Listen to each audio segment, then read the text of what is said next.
Hi, I'm Lisa Cranston. I'm a course facilitator for the Merit Center. Like many people, one of my favorite TV shows is The Great British Baking Show. Um, I'm not a great baker myself, but I, for some reason, enjoy watching other people bake. And as I was watching it the other night, I started looking at it through a self-reg lens. It certainly provides as many opportunities for recognizing stressors.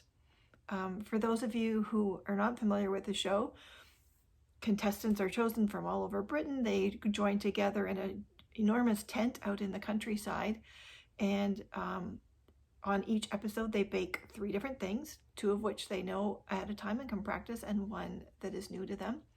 There are 2 judges, Paul Hollywood and Prue Leith, who wander about the tent while the contestants are baking the things that they knew ahead of time, watching them.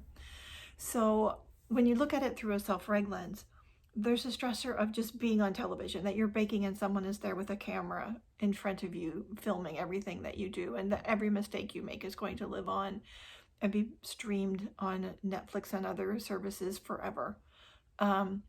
There's the stress of baking in a kitchen that's not yours, with equipment that isn't yours. There's the fact that it's going to be judged. There's a time constraint. Normally when I'm baking at home, I have all afternoon and I can take all the time I need, instead of you've got 2 hours and it's ready, set, go. During the technical bake, contestants don't know what they're going to make ahead of time. So they just arrive at the tent, everything is covered up with a gingham cloth, and Paul and Prue explain, you're going to be making a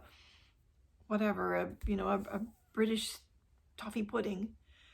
Here's your ingredients. The instructions are often things like make choux pastry, make lemon curd, assemble. So you're missing lots of instructions.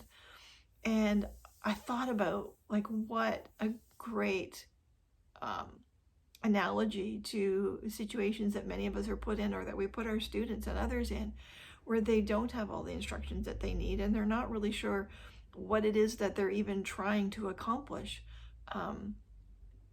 They don't have a model or an example. They're just sort of striking out blindly and hoping for the best. So I was watching it the other day, and there was a contestant, Maggie, and whatever it was that she had made had not turned out. It was, a right disaster, as Prue would say. And as they were interviewing her afterwards, and she was standing outside the tent and she was crying, and she said, when I watch the show at home and I see people crying, I think, oh, what are you crying for? It's just a cake. And, the self-reg lens in me, I was thinking about how so often when things happen and we think, oh, why is someone so upset? It's just this or it's just that.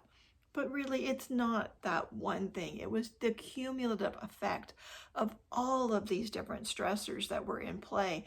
And suddenly someone just got to that point of overload and it pushed them over the edge. And so when she was saying that, oh, why are they crying? And now here I am crying. Now that you are there and you experience all of those stressors, you have a different perspective on it. One of the things that makes the Great British Baking Show different than other reality shows that I've watched, though, is the sense of community and compassion that arises. My mother was a huge fan of Survivor, and we used to watch that.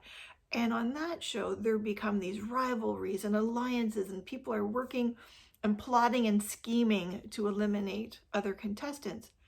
But on the baking show, what you see happening instead is contestants working together to support one another and relieve stressors. And if someone is struggling, they're giving them encouragement. You've got this, you can do it, you're a great baker.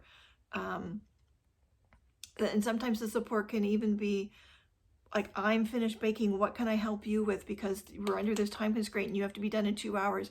What do you need? Can I help you plate your dessert? Can I help, do you need this?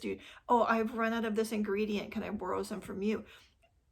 Which is so unusual, but it does become this community of people who are supporting one another and trying to reduce stressors for each other. It it reminded me of, you know, classrooms that I've been in or staffs that I've been on where you see someone who is under stress and our response becomes one of compassion, even though I'm under stress too, but how can I help you? And how can we work together to create a good outcome for both of us? So now that I've said all this, I kind of want to go off and do some baking. So I think I need to adjourn to the kitchen now. But if you haven't watched British Baking Show, I encourage you to. And if you do watch it, when you're watching it, try looking at it through a self-reg lens. And what are some of the connections that you see? I'd be curious to hear about them. Thanks.